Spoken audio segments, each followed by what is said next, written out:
It seems like just yesterday that the four Democratic Congresswomen, now known as the Squad, were at odds with Nancy Pelosi herself. But as we all now know, President Trump recently tweeted a stern rebuke of their anti-American sentiment, and the fake news media did what they do best, putting words in his mouth, drawing inferences where there were none, and doing their best to further sully his reputation.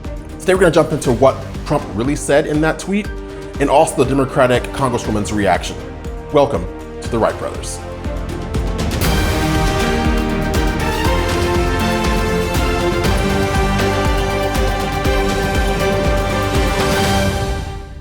So as we mentioned, President Trump did issue a tweet over this past weekend condemning the actions of those four Democratic Congresswomen who now call themselves the Squad, as if that nomenclature is some sort of feather in their cap. What we really want to look at is what Trump really said and why he said it, get into the context around what he said, and then really unpack how Democrats chose to respond and further add to this uproarious political climate that we have. So for more on that, I'm going to turn the floor over to Eddie now. Well, yeah, and they like to call themselves the Squad. I prefer to call them something along the lines of the Four Horsewomen of the Apocalypse. It seems a little bit more appropriately grim for the types of tasks that they've been up to lately. But it's really incredible how we choose to perceive the way that any communication from the president gets couched in the media. And what I mean by that is what he said in his tweet, we've all seen it. We said, if you hate America that much, leave.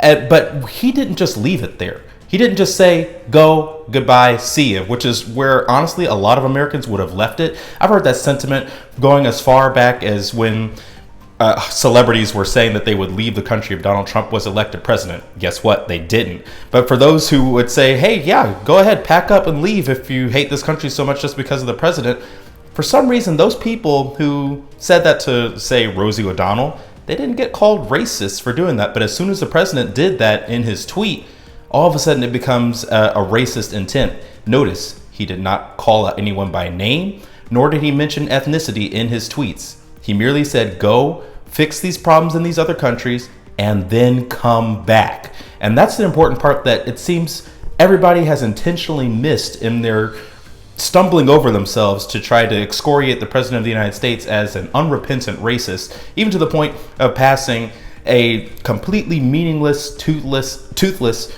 House resolution saying, we condemn the president's words. As if that means anything, and as if it's going to fix any of the tangible problems in our country.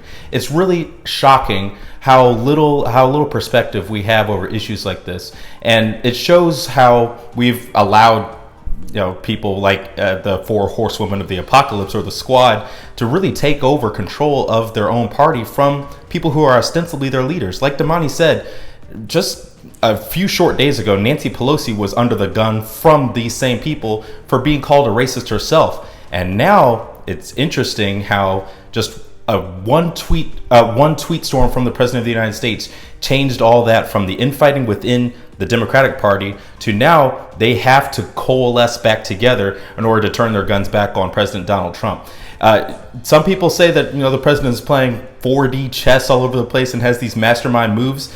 Sometimes it's just as simple as seeing when your opponent is maybe starting to figure out a little bit of a stratagem for distancing themselves from the furthest fringe reaches of their party and doing just a little something to bring them all back together. Damani, what do you think about the strategy that may be behind all this? Yeah, to your point, President Trump does appear to be making a strategic move by creating a very unholy matrimony between those Democrat Congresswomen and Nancy Pelosi herself and other Democrats as well, who were forced to coalesce behind them. And what we're going to see as we move towards 2020 is that these Democrats will now be on record as supporting these people like Ilhan Omar, who when directly asked in a press conference if she was against Al-Qaeda, she danced around the question, didn't say anything explicitly about how she's against Al-Qaeda, and moved on with life.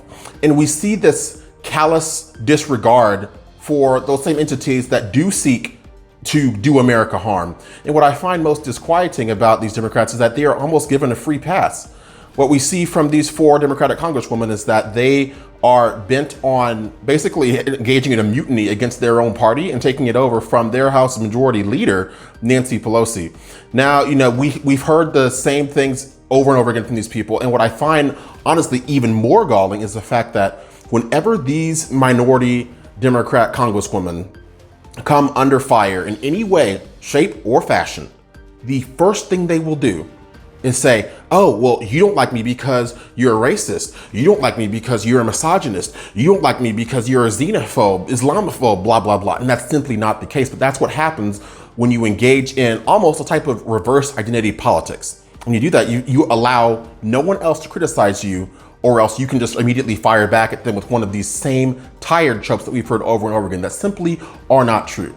Now, what we also want to jump into as well is that there's been Republicans on our side who have condemned President Trump's remarks as racist. Mitch McConnell stopped short of saying explicitly that, and President Trump actually even did say there's not a racist bone in my body.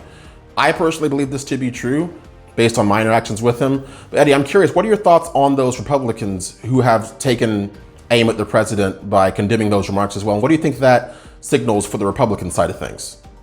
Well, I think it just signifies that there's a lack of being on the same page within the Republican Party. And this is a problem that has reared its head again, and it's not unique to the Trump era. Honestly, the reason that the left has really prevailed thus far in the culture war over the past couple decades, for better, some better and some worse for the record, is because they all tend to be lockstep. When stopping short of saying that there's talking points passed down every night, but when they all get on the same page and they hammer those same points, no matter who happens to be occupying the seats in Congress or anywhere in power, it really does send the message that, hey, they may be crazy, but at least they're all pushing in the same direction. We simply don't see that from Republicans, and we've seen the same wishy-washiness. Honestly, it's probably one of the main reasons President Trump became president in the first place, is because Americans started to see through all the fence writing that we'd see from so many different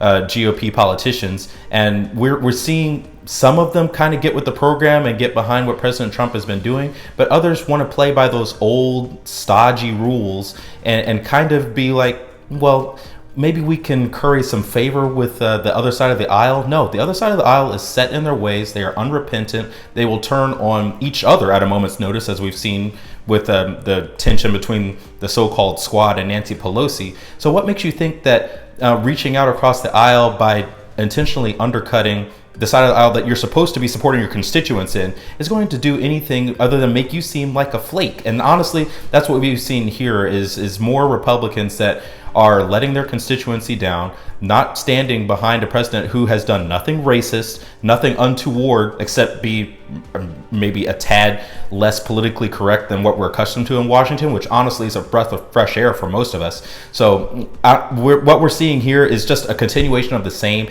And if the Republicans are to fail to regain the House in 2020, it will be because of politicians such as those that we've seen that always are trying to play the other side of the aisle when prudence would dictate they should do otherwise.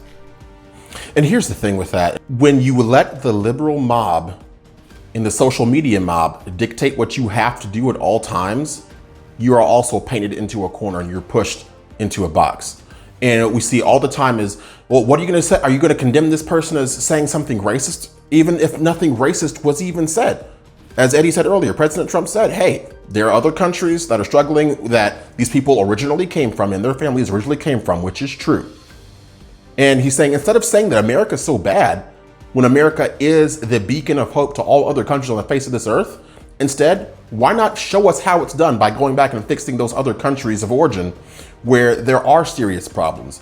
But with these Republicans who have come out now and they've said, oh, well, we disagree. I think there's over 10 of them. And they said, we disagree with President Trump's racist remarks. That just shows how weak-willed a lot of the Republicans are who have chosen to take this stance, because they've allowed the liberal mob to push them once again into saying something that the liberal mob demands. And the liberal mob demands nothing but complete outrage at anything that the media fabricates to be a travesty on behalf of the president. So we want to know, what are your thoughts on President Trump's tweets? What are your thoughts on the squad? We're hurtling towards 2020 now. It's closer than ever before. If we blink, we're going to miss it.